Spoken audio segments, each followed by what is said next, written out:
Kako pa so ti drugače te kulinarični dogodki v Mariboru? Pa top je, to hvala Bogu, da se nekaj dogaja, no, se mi zdi, da se ful premalo dogaja, pa zdaj imam končno izgovor, da varim malo ven sobe. Zdaj prvič na njem, ampak je dober, ja. Super, zelo dobro je. Ful zanimive, ker je dosti dogajanja, pa dosti različnih food truckov tu recimo, tako da zelo zanimivo je. Kaj pa si recimo že poskusila?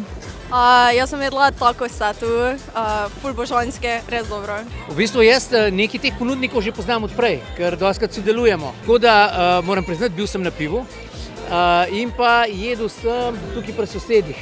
Tako da super. Probal sem tam pri Skunku, tisti njihov taki sendvič, odličen, jaz sem že večkrat pred njih jedel, pa moja punca je probala ta prvi burger, ne vem kako se sploh imenuje, mislim, da so Bootles ali kaj so, bolan burger, zelo dobro, zdaj pa še moramo za kolega nekaj pametnega najti. Pa enkrat sem bil sam na totem skanku, jedel sem pa neki taki, ne vem, kot neke sorte kebab ali kaj je bil. Zdaj problem je sam, ko je dosti tega, pa premalo denarja mogoče, ne edino, tako da, pa premajhen želodec. Smash burger, grem še pa na kako sladico, na wafle ali pa kaj. No, bo še kaj poskusila v današnjem dnevu?